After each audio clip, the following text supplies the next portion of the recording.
To understand the concerns of those who believe Edward Snowden more of a whistleblower than international spy, we often need to look beyond the here and now. As with all stories, the story of Edward Snowden begins well before people would suspect. In fact, the story may begin prior to 1838, when the famous quote, permit me to issue and control the money of a nation, and I care not who makes its laws, was uttered by Amschel Rothschild. The banks knew they held the power. The debts built by nations, sovereign nations who issue their currency independently, don't really exist. They are modes of control and instruments of power. The US Civil War was a very expensive affair in terms of lives and financially. The banks wished to lend the US government the money to fight the war, who would repay it with 24 to 36% interest. Lincoln did not believe he was fighting a war to ensure the freedom and prosperity of the nation, merely to then enslave it to the banks. He passed an act allowing the country to print its own currency, greenback dollars, to fund the war. Since the Napoleonic Wars, the banks, the Rothschilds in particular, had held control over the British government. They still do. And the British government moved to support the South in the Civil War. Britain had been engaged in a much publicised effort to try and stop the slave trade in the US, and Lincoln realised that despite the bank's control, the British government needed the support of the people of Britain. By passing the Emancipation Proclamation, he both disrupted the profit-making abilities of the South, who relied heavily on slaves, and made support for the South a form of political suicide to the particular government in power in Britain. Added to this, the Russians sent their navy to assist in the blockade to prevent supplies from being sent from Britain to the South, meaning Britain would need to involve itself in open warfare to support the Southern rebels. Post-war, the banks could not allow the greenback law to continue, since it prevented them from their major profit-making venture, printing money. Lincoln was assassinated by a hitman, John Wilkes Booth, hired by the banks. Congress passed the National Banking Act soon afterwards, in which privately owned national banks could control and profit from the production and use of money in the United States. The next event of note was the Spanish-American War. By this time, decades of austerity measures, reduction of government, and outright corruption had led to a very powerful group of very rich members of what would become the US aristocracy. The bankers were now extremely powerful and knew they could now benefit and profit from a war in a way not allowed by Lincoln during the Civil War.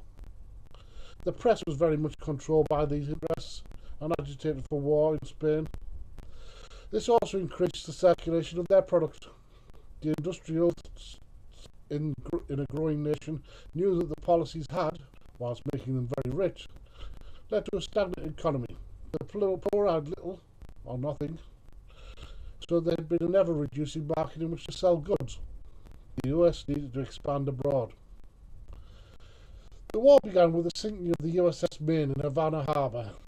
The US government had taken steps to advise the Spanish government of the exact location of the ship, and made it publicly known that they had advised the Spanish government of the exact location of the ship. The Maine exploded, killing the 266 crew on board. To this day, the specifics of how it exploded aren't known, but a large effort on the part of the press followed, which blamed the Spaniards. Thus, the US had the reason to enter the war and spend the money. The Spanish-American War, short though it was, only a few months, did two things. It began the occupation by the US government of foreign countries, described as liberation. It also began a link between the government, who began the wars, the industrialists, who were paid to produce the products needed for the wars, and the banks, who made the major profit from war by lending the government the money to fight the wars. This would later be termed the military-industrial banking complex. In 1913, the Federal Reserve Act was passed. This was a total surrender of the ability of the part of Congress to create money. It was, in much a way, also a total surrender of many of the abilities to create new laws which might create money. And it was a surrender to the international banks. At the same time, a gang of Bosnian terrorists in Serbia were being supplied with weapons and finances by the US and the French. The Black Hands, who wished to unite Serbia and Bosnia, had amongst their number a gentleman called Gavrilo Princip, who, in assassinating Archduke Ferdinand, fired the shot heard round the world. What followed was not unexpected. During the time of empires, the Austro-Hungarian Empire decided to punish Bosnia for assassinating their heir. The Russians, allied as they were to the US and France, came in on the side of Bosnia. The Germans, strong allies with the Austro-Hungarians, and oddly enough since Saxon times with Britain, declared war on Russia. The French declared war on Germany. Confident while doing so, they had built an impenetrable fortress called the Maggio Line along the border between them and Germany. Germany threatened to simply march their army around the Maggio Line through Belgium. Britain had business interests in Belgium, mainly banking related, and told the Germans they would act against any entry by any army into Belgium. Germany did not believe their longest ally and marched through Belgium. Britain declared war on Germany. The world was one of empires, and the First World War started. US companies made a fantastic profit in the first year of this war. They had the supplies ready to sell to all sides of the conflict. They also managed to continue these profits until the end of the war in 1917. The US entered the war in 1917 when Britain intercepted and decoded German negotiations to ally with Mexico. Germany had turned the tide in Europe, and had this allegiance taken place, and Germany conquered not only the banking-controlled Britain, but the US, who were controlled by the same banks, then those banks and the new US aristocracy would have fallen. Upon entering the war, the US fought with an amazing strength and vigour. The armies of the European nations had suffered greatly. The Germans, Russians, French and Britons had paid a great price, as had their people from their empires who had joined them and assisted them in the war. And Russia had left the war. It was the US Army which turned the tide back and who ensured the defeat of Germany.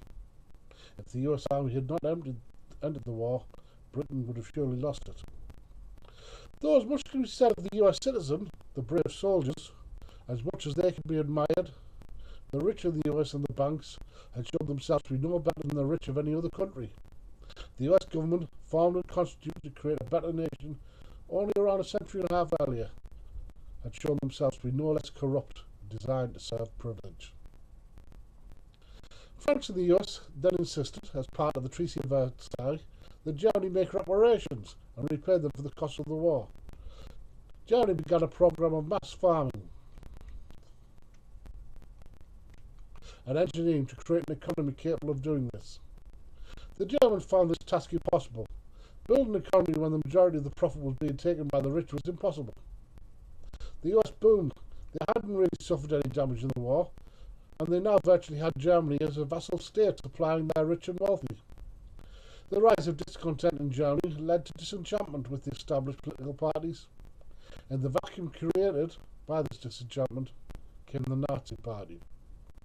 The Weimar government attempted to both suppress the Nazis and to placate the public by working to renege on the payments to the US and France, the payments that were going mainly to the banks. The Nazi Party called themselves nationalists, though they didn't care about their fellow citizens, and they called themselves socialists, though they were corporate-backed and funded. The 4 pfennigs a week membership wasn't enough to pay for the boot and metal polish for their design uniforms, which were required. Never mind enough for the huge rallies, the youth groups, the purchase of newspaper businesses, and the financial returns of membership their members enjoyed. The money was coming from 2 sources. Whenever they gained any power, they took from chosen unwanted groups and the state, sometimes exterminating people and simply taking their property, and gave this wealth to the previously impoverished members in return for absolute loyalty. The second source was the large level of backing they had from corporations, both German and abroad, including the banking section, and especially through the Rothschilds and people like Prescott Bush, who helped arrange the transfer of money in and out of Germany even through the war. It's odd to think of a Jewish family like the Rothschilds being behind a political party which would exterminate those of the same religion.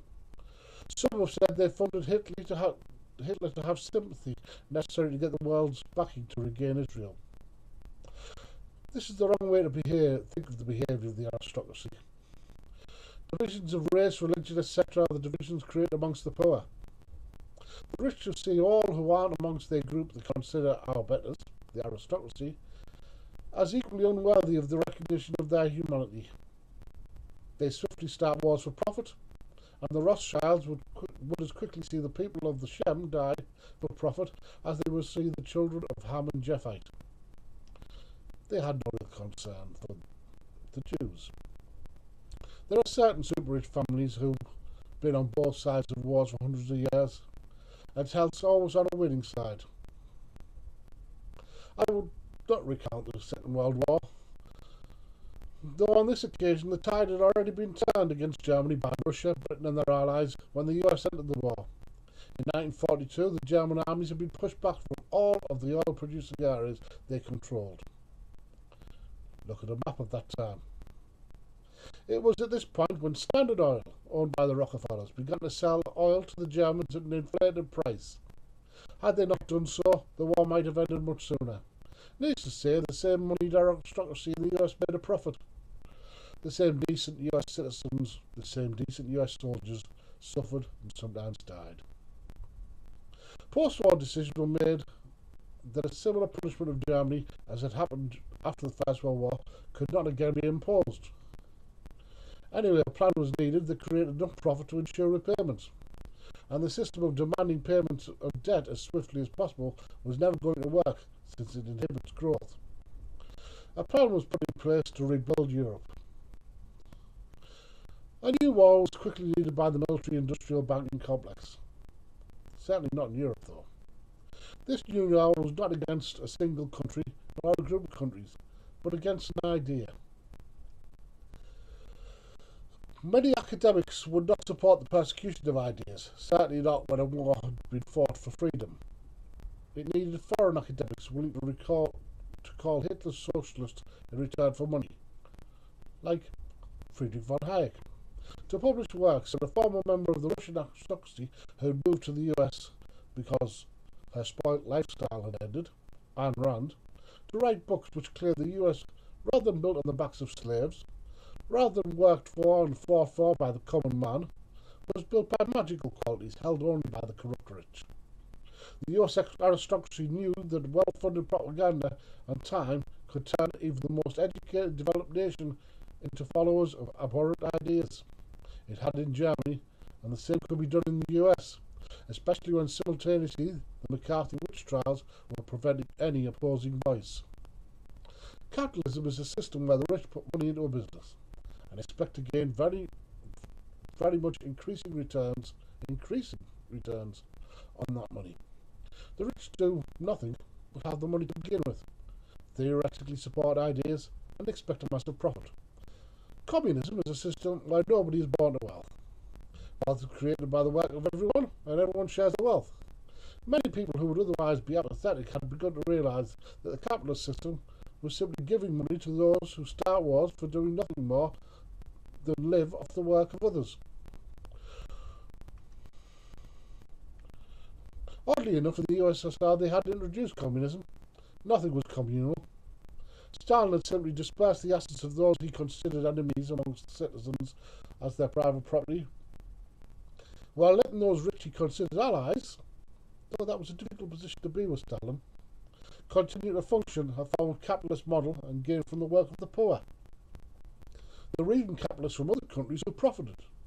The book and the film, Animal Farm, portrays the betrayal of the idea quite well, though some still read it and think it is a critique of communism rather than Stalinism. There are similar problems with creating a first side which occurred during implementation.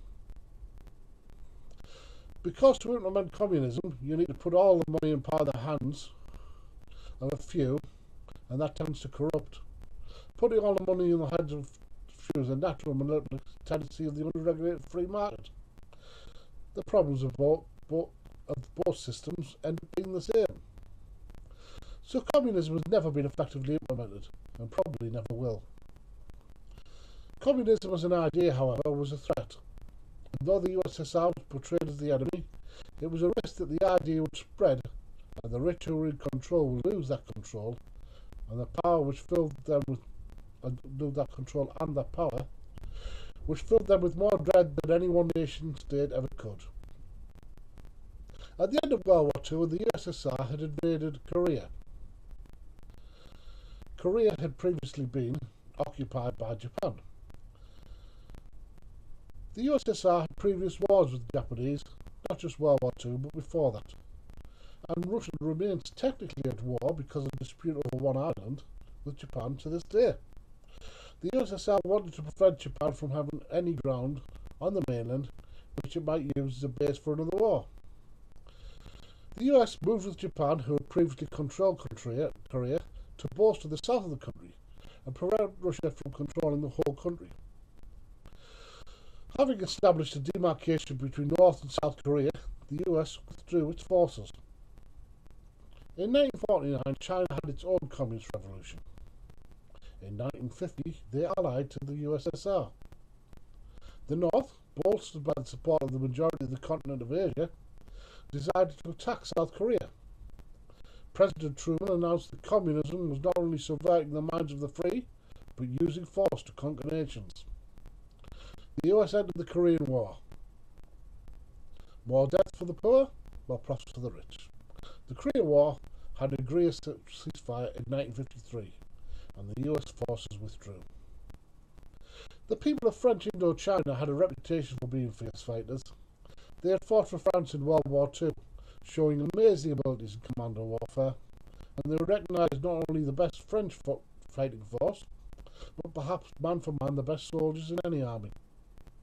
Post-war, these same fighters, fighting the communist nationalists, wished for independence from France, and despite receiving US financial assistance, the French lost control of the country in 1954. A new country was formed, Vietnam. In an agreement made in Geneva, the country was divided between Communist North and US-supported South. At the same time, the two new countries agreed to form no alliances with outside nations. The US didn't sign the latter part of these conditions, and it worked to appoint its own leader of South Vietnam, a very unpopular move.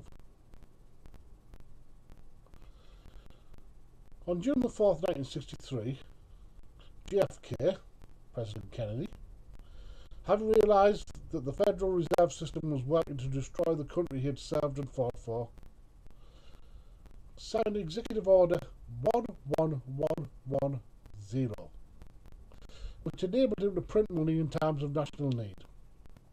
The money would belong to the people, and Kennedy printed just over $4 billion, debt-free.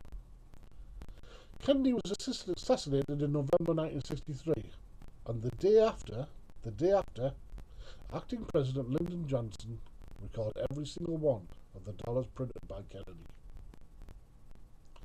In August 1964, two separate incidents occurred. Well, one incident and one non-incident. On August 2nd, a US Navy ship in North Vietnamese waters engaged 3 Vietnamese ships. 10 Vietnamese were killed or wounded. No US casualties were suffered. On the 4th of August, nothing at all happened. Nothing happened. But it was widely reported the US Navy had again come under attack in South Vietnamese waters.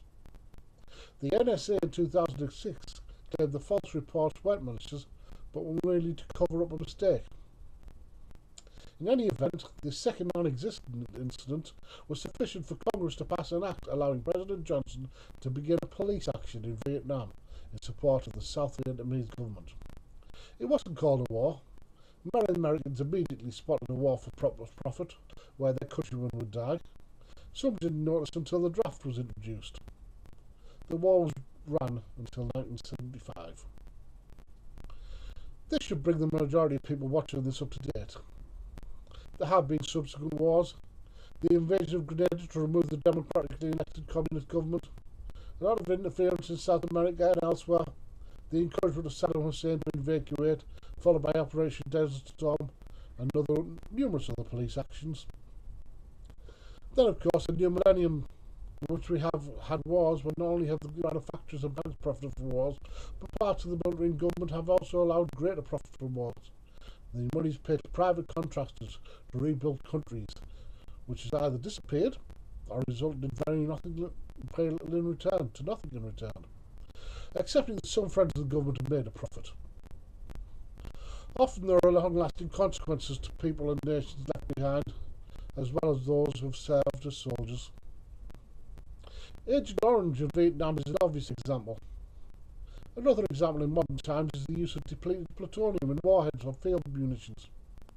This is done, the plutonium is added, to increase the mass of the projectile, and the original justification was for the penetration of increasingly thick tank armour in battles, which were expected to occur in remote desert settings.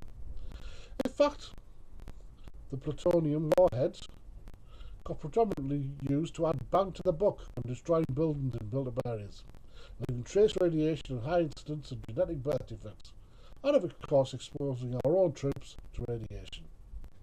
The munition manufacturers, as well as the owners of nuclear power plants, profited from this in the same way as chemical manufacturers did with Agent Orange.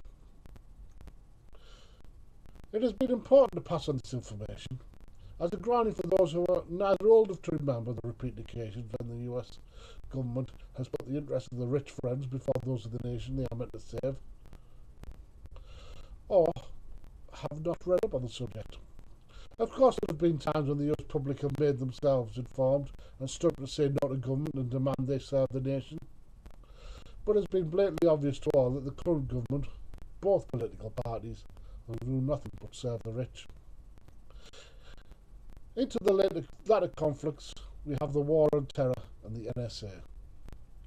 Private companies handling secret information in an effort to combat terrorism. Often people who are libertarians will voice concern that taxes are some form of theft of private property, rather than payment of monies in a society, so that collectively the society may fund things which are better funded collectively, like defence, law enforcement, schools, infrastructure, commonly shared property. It is odd how privatisation of these monies doesn't raise the same concerns. Surely payment to government for something government produces can at worst mean some loss due to bureaucratic expenditure in any large organisation, the money from which goes in wages, which in turn enter the economy. Private functions not only mean the natural losses, which continue to occur in any large organisation, but the monies which have been paid for the common purpose are siphoned off as profits by either one or few individuals. We are told that the service is better, or that they are more efficient. There is a constant increasing flow of evidence to the contrary. Edward Snowden was employed by such a private company, with seemingly little oversight or supervision.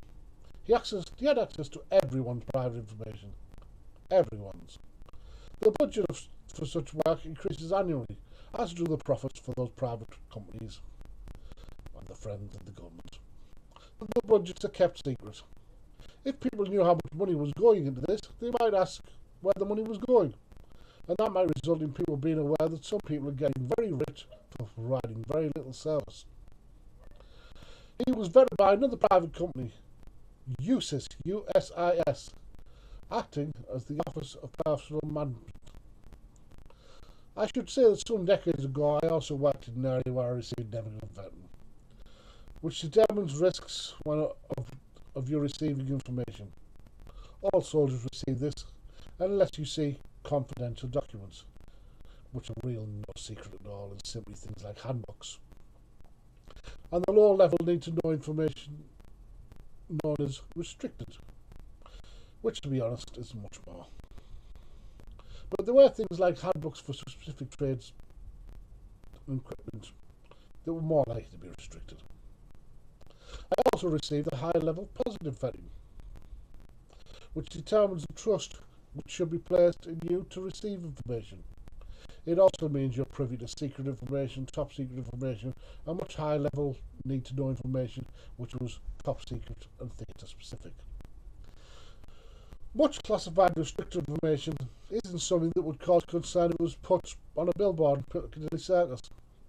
Some of it you'd treat as secret. I'm not telling you anything you couldn't find out easily if you were interested. I was watched and you was watched.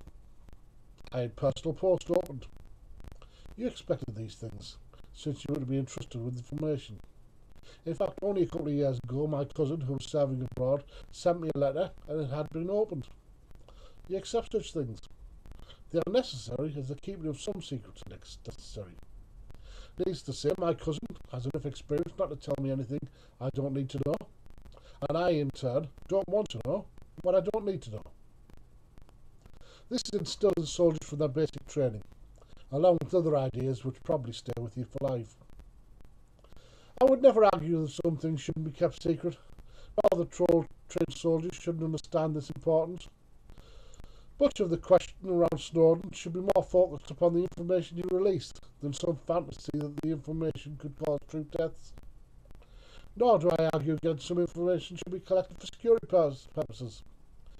Manual dat cognito vires. Knowledge gives strength to the arm. Some people who are a threat should be spied upon where it is necessary for security, for the actual good of the nation involved and benefit of the citizenry, even without citizens knowing it's happening. In the last few decades there have been a turn in intelligence towards recruitment of civilians, and some strange movements in terms of the work they do. This has been done under the auspices of the war on terror, with authority for work to discover enemies. But it's meant a large collection of information from friends and private citizenry. Some of the building has clearly been empire building, private businesses getting more and more money to produce little but have more and more data, and certain generals in turn being promoted to oversee this work, and maybe ending up with those private companies. Much of the revelations from Edward Snowden, which have been made public, demonstrate the changing focus and function of the intelligence community. How can this be put into context? On the 22nd of May 2013, drummer Lee Rigby, serving with the Fusiliers, was killed outside his barracks in London. The killers were known terrorist risks. They were described by the intelligence services as being two amongst about 1,000 serious risks they had. Serious risks. And they couldn't watch all of them. Michael Adibolajo and Michael Adibowale, the two men who tried to cut Lee Rigby's head off in the street, were both well known to the intelligence services, and it was admitted they had communicated about committing such offences using electronic means. It simply hadn't been picked up. It hadn't been picked up because the vast wealth of resources wasn't enough for them to analyse it. If the intelligence services were also to spend resources to spy on entirely innocent people who were no risk at all, for whom no risk had been established, both in the UK and abroad, which is what they'd been doing. The US has its own losses in patriots who were serving due to the choices made as how money was spent. Due to choosing mass collection of data over proper assessment of risk,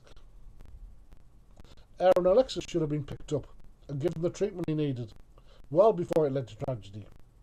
Instead, he was given access to their naval headquarters and the opportunity to do genuine harm. It could have been worse. He could just as easily have been a fan of explosives if he was a fan of firearms.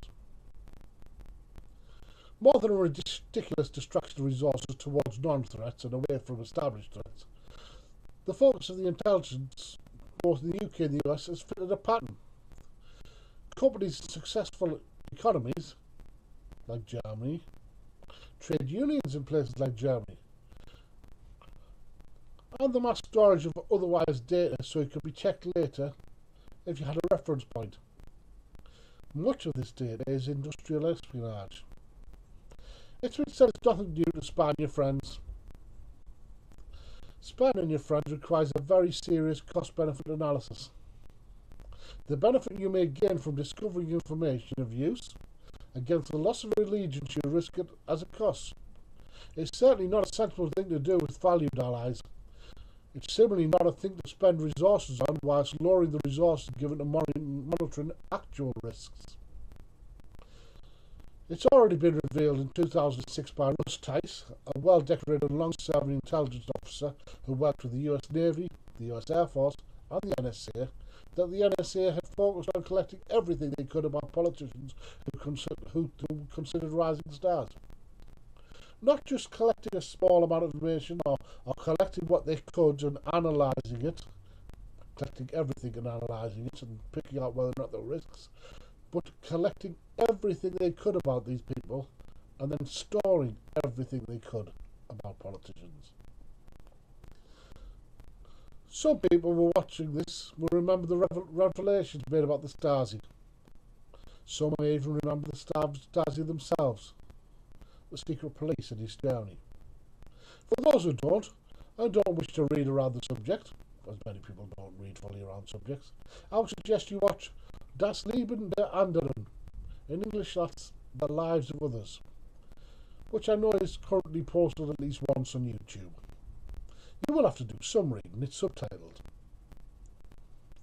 Just as the US portrayed the USSR as the enemy during the Cold War, the Soviets did likewise to the West. All at a time, as stated, when business links existed between both sides. In fact, the real truth of events like the Cuban Missile Crisis was that there was never any risk, and it was all stage managed. For the Eastern Bloc, and indeed the West, to maintain the facade of ideological differences, it needed to ensure separation between the two. The Iron Curtain was effective in doing this, and East Germany was the front line of this Cold War. Mass surveillance,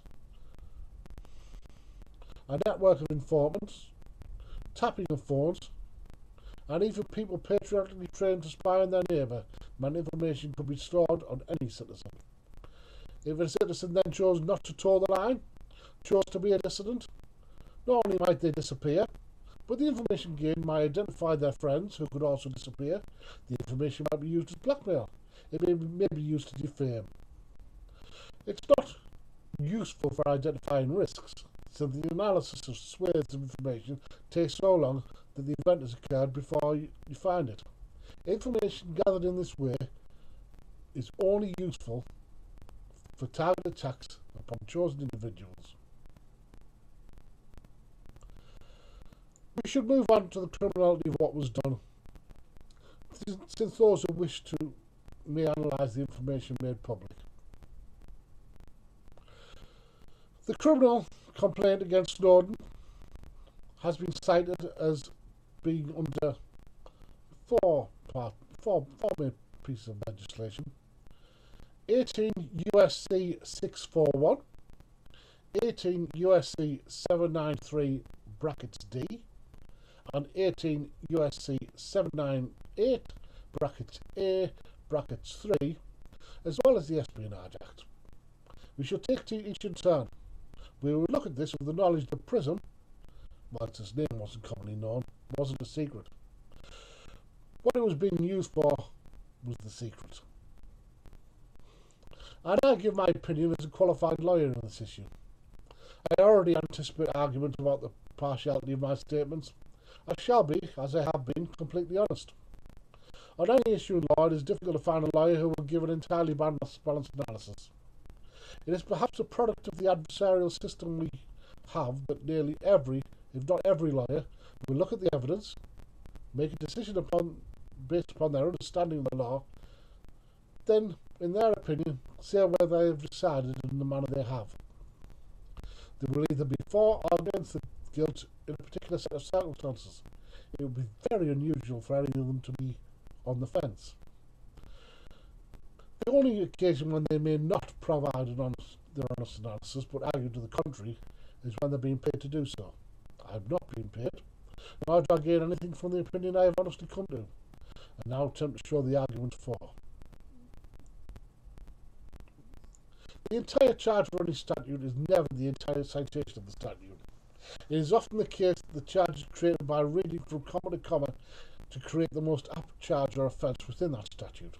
In the case of 18 USC 641, as it applies to Snowden, this would produce the following: whoever, without authority, conveys or disposes of any record of the United States or agency thereof shall be fined under this title or imprisoned. I've deliberately left the term of imprisonment clear, since the term relates to the quantitative worth of the object.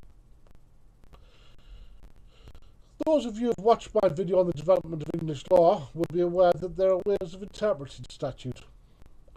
Looking at the statute as written, with its language of embezzlement and theft, we can see the release of information in a whistleblower manner for no personal gain to the general public would mean that any equitable interpretation would see this as being entirely inapplicable to Edward Snowden. So, for the sake of those who demand strict and inequitable interpretation of the law, we shall look at the literal interpretation of the possible charge. Any criminal offence, except for those of strict liability, which are specific and few in number, require two elements: the actus reus, or guilty act, and the mens rea, or guilty mind. In the case of the guilty mind, it is not required that they are aware of the law in the area, only that they were doing the action described by the law.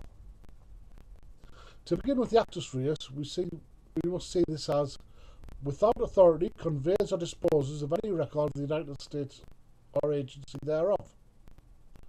Looking at the legal definition of these words, we see that in law, to convey is to transfer the right in property, originating in land law, from one person to another. Dispose of is similar to transfer the right of ownership of property from one person to another. In the case of Oxford University against Moss from 1979, Moss had borrowed the answers to an exam, photocopied them and returned them. In that case, the judge decided that knowledge is not property, not having the tangible qualities to be assessed as such. Knowledge not being property has remained a legal principle. In fact, it's part of the defence argument for agencies like the NSA when they acquire it in large amounts. In the case of Crown against Preddy from 1996, a group of solicitors had been involved in the transfer of small amounts of money from electronic bank accounts, which had built up to large amounts of money. In this case, it was decided the intangible nature of the transfer meant that it was a chosen action, a thing in the process of becoming something else, and not an item of property, which may be stolen, conveyed, or disposed of. The latter of these cases led governments to create specific legislation to cover the transfer of such choices in action between bank accounts to create a criminal offence. If the actus reus is required for the offence, it is difficult to see how an action designed to release information or knowledge for public perusal could fit within the literal interpretation of the offence. If the law was stretched necessarily to bend the circumstances, which is entirely possible since it appears in the case of Manning the law has been stretched to suit the circumstances and convict him, then it would be necessary to impute some form of mens rea as well to the action. The mens rea, specified in this charge, must be the knowledge of transference of value for gain of another. It seems that this is possible, though highly questionable, in the fiscal gain of the report of Glenn Greenwald, except that Greenwald appears to have no fiscal benefit. The Guardian editor is not a freelance journalist, and any gain in reputation imputed would be too far in terms of separation from the original charge for it to be considered to be profit. The charge from 18 USC 793 brackets D is: whoever lawfully being entrusted with any information relating to the national defence, which information the possessor has reason to believe could be used to the injury of the United States, wilfully communicates the same to any person not entitled to receive it, shall be fined under this title or imprisoned not more than 10 years, or both. The purpose of this statute is clearly to prevent the transference of classified information, and must therefore be applicable to the charge if established. Though the purpose of any piece of legislation of the US government cannot be unconstitutional, so it must be read with regard to the First Amendment. In literal terms, the actus reus is the willful transmission of information, nothing more. It is established that the information has been willfully transferred. The mens rea is the rational basis for believing it could be used to the injury of the United States. This isn't whether or not Snowden believed it, but whether he should have believed it. We could look at the information which has been released. The spying concentrated on Germany some decades after the Bader-Meinhof stopped operating, focusing not on terrorists, but on businesses and trade unions, competitors to US businesses, or perhaps the mass collection of private data of private citizens in the US and abroad. This information damages, or the knowledge of this information, damages the private companies who wish to illegally misuse information, and the US government who collide with these parties and funded the behaviour. Not the US state, the government and those businesses. Who could look at the actual information we know has been released and say it was the spied upon citizenry rather than government which had possible damage? It cannot be established that he should have had reason to believe it would damage the United States, since releasing the information has benefited the mass of the citizenry of the United States. It damages the government. It damages their corrupt interests. The charge from 18 U.S.C. 798 brackets A brackets 3 must be: whoever knowingly and willfully makes available to an unauthorized person or publishes or to the detriment of the United States any classified information concerning communications, intelligence activities of the United States or any foreign government shall be fined on this title or imprisoned not more than 10 years or both. In this case, the offence is the communication of classified information concerning intelligence activities to the detriment of the United States. The purpose of this statute is clearly to prevent the transfer of classified information, and must therefore be applicable to the charge if established. Though again, the purpose of any piece of legislation from the US cannot be unconstitutional, and so must be read with regard to the First Amendment. The elements of the Act of Serious, which we must concern ourselves with, in literal terms, is the detriment of the United States. It doesn't say to the detriment of the government of the United States and the financial interests of its private sector partner, but to the detriment of the United States. It requires an argument that the release of this information is somewhere to the detriment of the very people who are being secretly spied upon. But the release of information benefited the United States. It was just a problem to the corrupt government and their corrupt corporate friends. The mens rea, however, of transmitting the information to an authorised person is established. That's all it requires, the transmission. Snowden undoubtedly did this, and though the First Amendment would be a complete defence for the person he chose to transmit it to, the fact that there was a journalist from a foreign, albeit allied nation, would not perhaps be within the original intention of that amendment. The other charges relate to the Espionage Act of 1917. We are indeed fortunate in our reading and interpretation of that act that someone far more learned than me, Zachariah Chaffee, has published a work, Freedom of Speech in Times of War, which is long established as the leading work on the subject. As a prelude to discussion of this work, we should mention the causes which triggered the US Revolution. There are only two persons known to be party to and present at the Boston Tea Party. These are John Adams, who didn't produce any documentary or write on the subject, and George R.T. Hughes, whose memoirs were gratefully published. Hughes explained that it was not merely taxes which caused the revolt. Taxes are recognised as for the creation of a functioning state.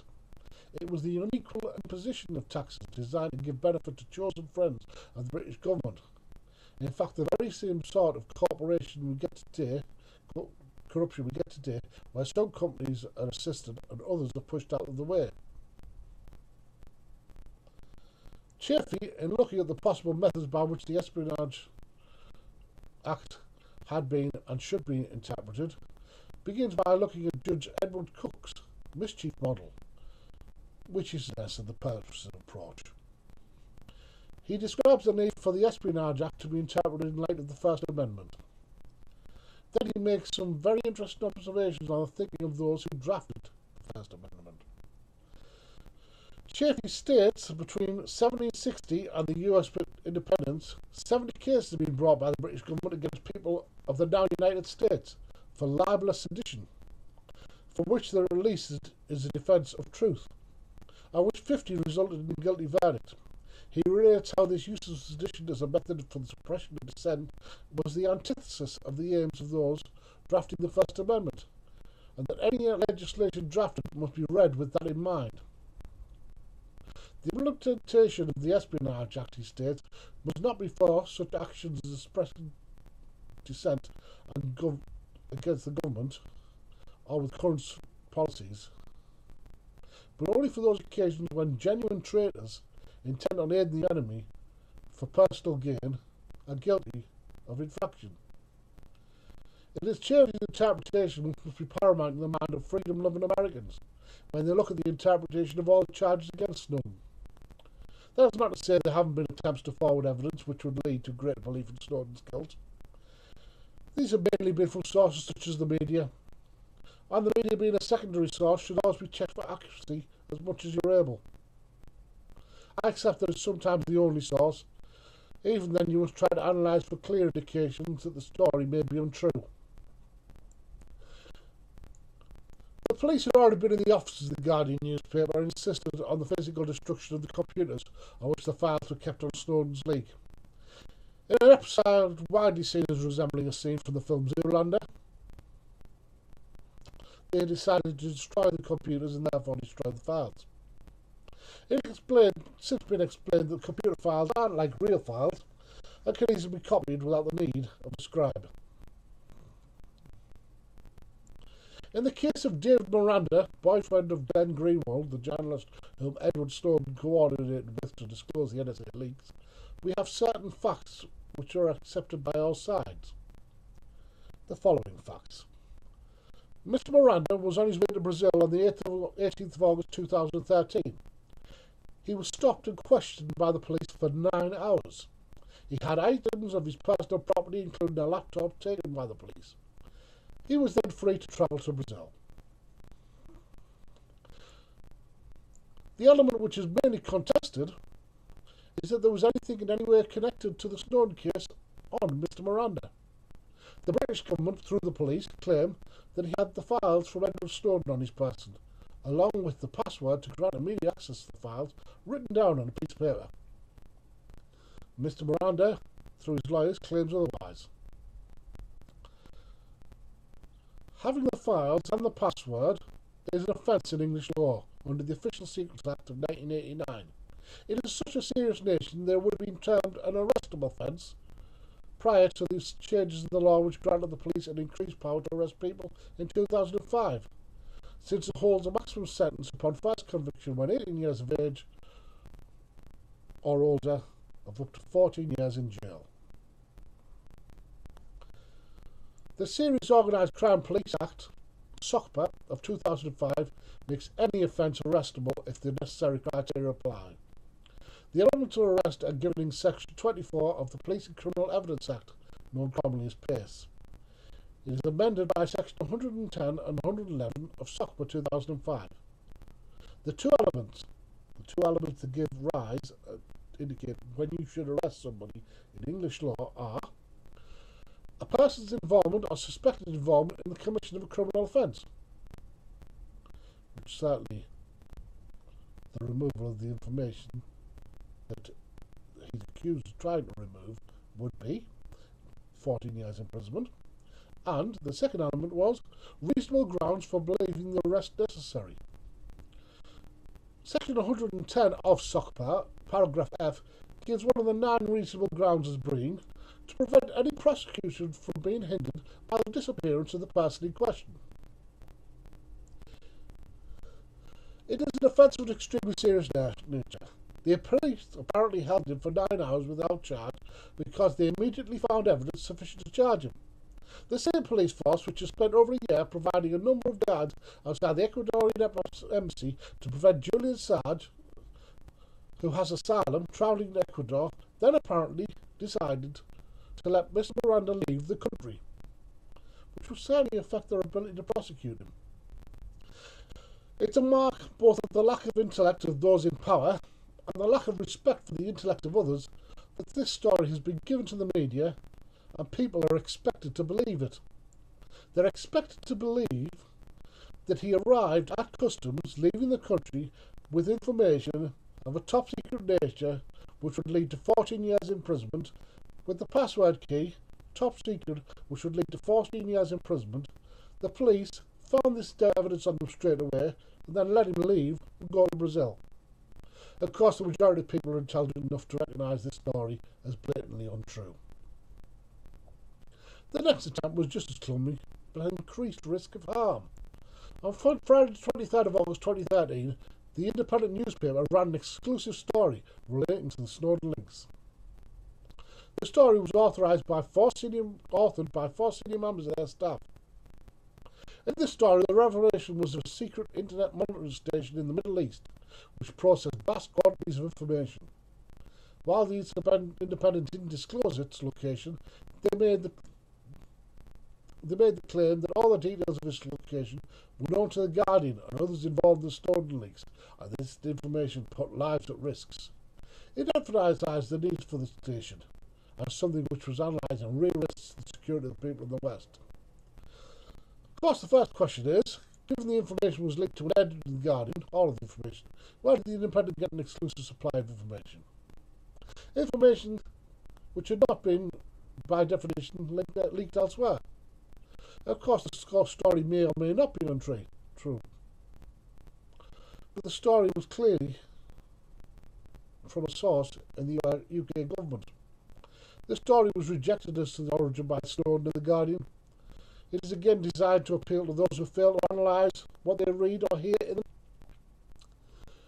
These clumsy attempts to create the elements of the criminal case where it would otherwise be absent aside. It would be probable under the same sort of fair and just system which allowed Daniel Ellison to walk free for disclosing the illegal activities of the US government in Watergate, be the case that Snowden would be found not guilty. Yet even Ellsberg had said the US has changed for worse in the last 4 decades, and that Snowden is right not to expose himself to its modern form of justice. Joe Nacho, the CEO of Quest, was approached by the NSA for access to his records. He ended up in prison based upon evidence the prosecution knew was incorrect, and an effort by the government to protect the truth being told in court on the grounds of national security. His security was so important they didn't need to take action against this innocent man to begin with. They got a conviction against this man as a punishment for his refusal to cooperate with the actions of the government, which were illegal at the time. It's only due to the Snowden leaks that the truth is available, so this innocent man may be left free. It seems appropriate to cover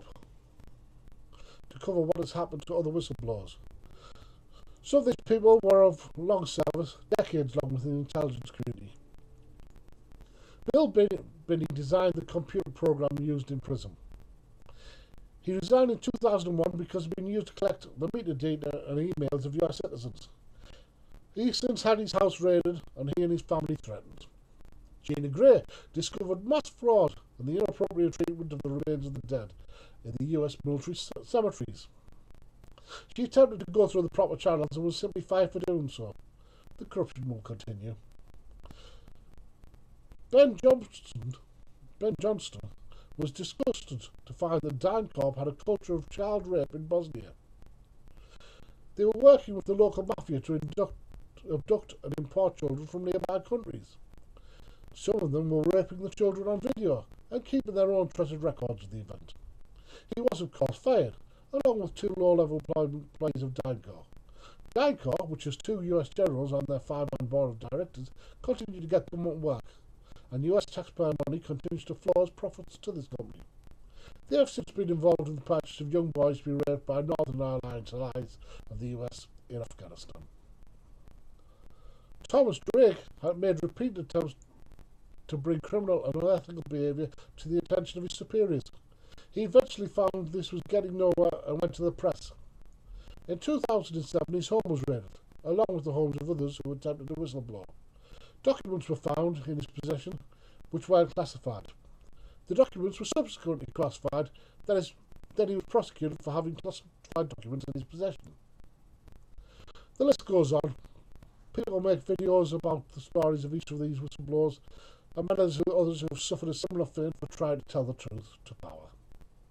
Civil Evans, the subject of the SBS Australia film Kill the Messenger, attempted to tell our superiors about being approached by spies working for foreign powers. I encourage everyone to watch this film if you're able. I'll leave it to Sybil to say what happened to her.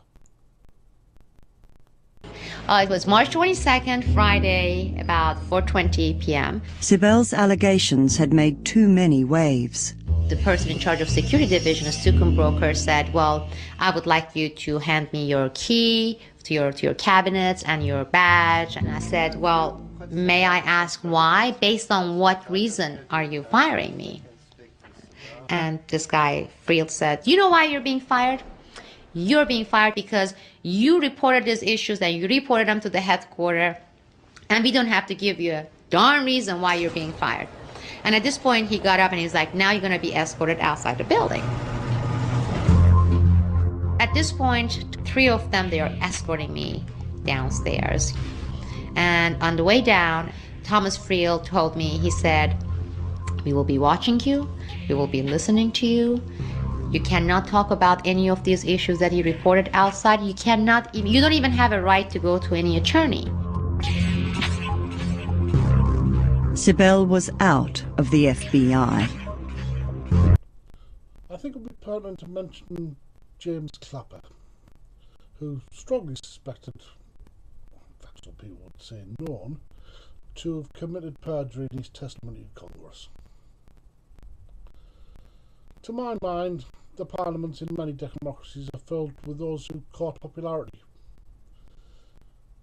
Many people watching this will be aware that the popular kids at school weren't the most intelligent, nor the nicest, nor are the popular people on popular posters on YouTube.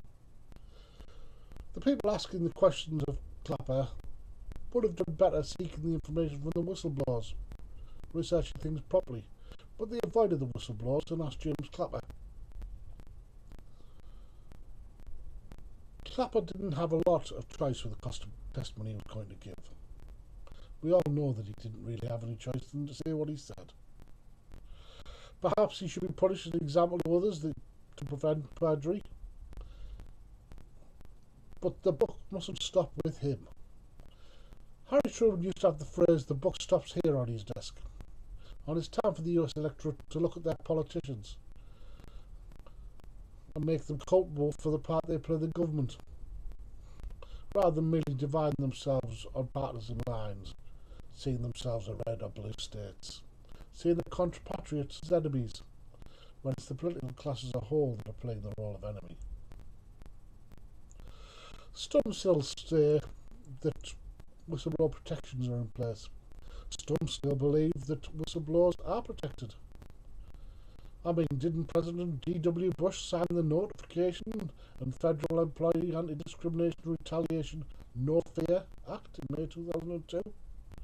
Didn't Obama sign an order he said would protect whistleblowers? Don't citizens of the US trust their own presidents? Have they ever lied to people to serve their own interests? Have presidents of the United States ever left promises unfulfilled? Looking at the purpose of this order, signed by Bush, it is clearly for our federal employees. Snowden isn't a federal employee. Remember, the US has been mad keen on privatising things, and not only funneling money to their rich friends, but ensuring in general that this legislation means nothing. Obama's order does not contain any enforceable right to protection in law.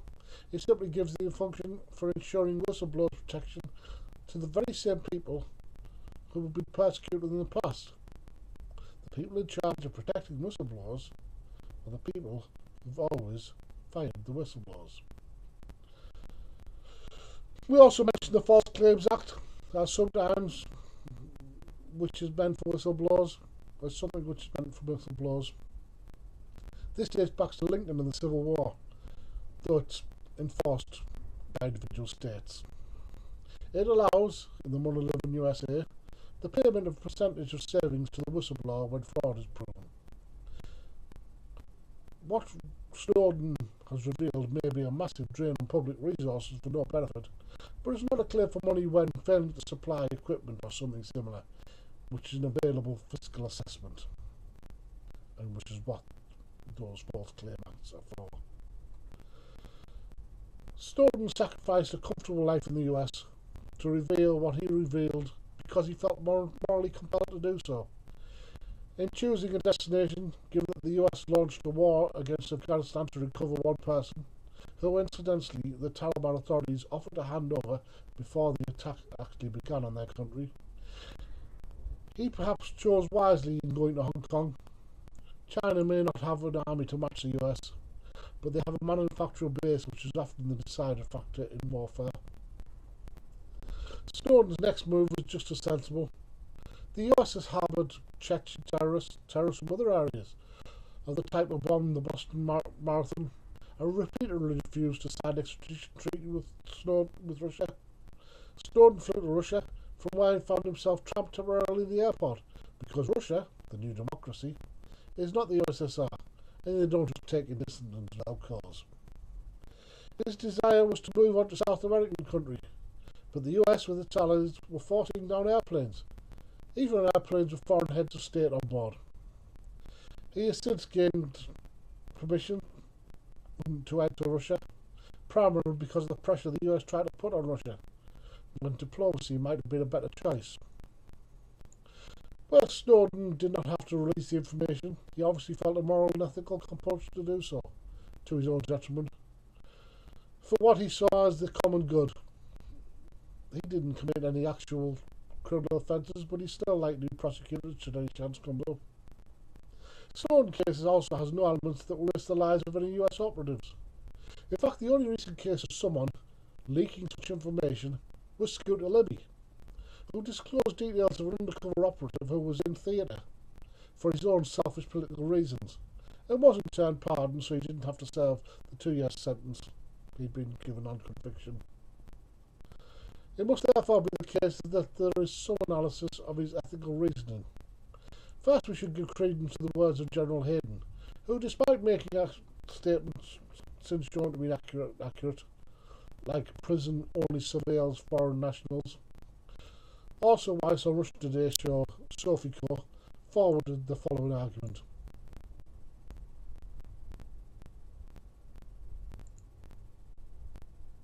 What kind of moral arrogance is required to believe that your personal moral judgment trumps that of 2 presidents, 2 houses of our Congress, the American courts, and over 30,000 of your co-workers?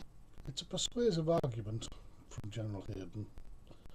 When looking at it, though, we could just as easily look at the argument made by Noam Chomsky on whether or not something is illegal simply because a state, which is itself behaving unlawfully, says it's illegal. For example, in the United States, the state defines it as civil disobedience to, let's say, derail an ammunition train that's going to Vietnam.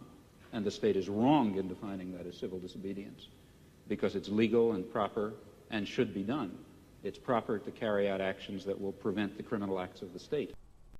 I think what Professor Chomsky is referring to is the defence of necessity, in that you needed to commit an act which would otherwise be unlawful because you wish to prevent a greater evil. You needed to commit that act. It's an unusual defence. It's very particular on circumstances, but it's also, of course, a philosophical argument. Unlike the law, ethics are personal, cultural, sometimes linked to moral patterns of thought. They're subject to change, for better or worse, for the individual and for the society in general over time. The values we hope are shared amongst a society, though, often aren't shared amongst society. Look at the values shared by the DynCorp employees in Bosnia who are raping children and videoing it. Hopefully those values are repugnant to most of us. Despite even Snowden's belief that he is guilty of criminal offence from which he fled, I've stated in my reading of the law that he's not. Believing you're guilty doesn't establish mens rea. It's the guilt of the mind attached to the offence. He has, however, in my opinion, a civil charge to answer. The law of confidence is a recent development in law, only about 170 years old, originating in a case called Albert against Strange, in which Queen Victoria and Prince Albert had been doing smutty drawings, which they would then send to each other in the possession of a servant. The drawings were taken by a servant called Strange and sold to a local printer. I suppose they must have reproduced on whatever the period of time's photocopier or similar was. It's developed the law of confidence to a position where it's litigatable to breach confidence when it's been established its existence. What Snowden did was a breach of confidence. He promised confidence. Though I believe he has a dead defence under the principles of law laid down in a case called Hubbard and Vosper. In this case, Cyril Vosper left the Scientologists and produced the first widely distributed book criticising Scientology. L. Ron Hubbard sued him for breach of copyright and for breach of confidence. Fair use covered the first of these two claims, the copyright claim, and public interest in what the presiding judge, Lord Jennings, saw as a malevolent organisation covered the second. The defence perhaps needs to be tested in this case, and it's the civil remedy which is actually the appropriate one for this case. I thank those of you who stayed with me for the length of this video. If it again has crackled, I apologise for that. I shall continue to work on the problem. I remember in my early years when I was a child that I saw the US as a light to the world. Despite things like Watergate arising, the first of the US justice system was seen, as was the English system, as a guide to the world. Watergate was revealed, but the gentleman who revealed it wasn't prosecuted. He wasn't convicted. He was prosecuted. He wasn't convicted. And somehow I wish once more for that admirable country that I remember in my youth. Perhaps it never existed, but I like to think that it existed in the minds of most Americans at that time. For every Ayn Rand, Friedrich Hayek, Milton Friedman, I believe there are brave, intelligent and genuine patriotic Americans like Abraham Lincoln, JFK, or even people like Jimmy Carter, who rather than speaking for moneyed interests care about their compatriots and their country. I hope the forces who think more of the United States than they do of the military, industrial and banking complex will eventually win out.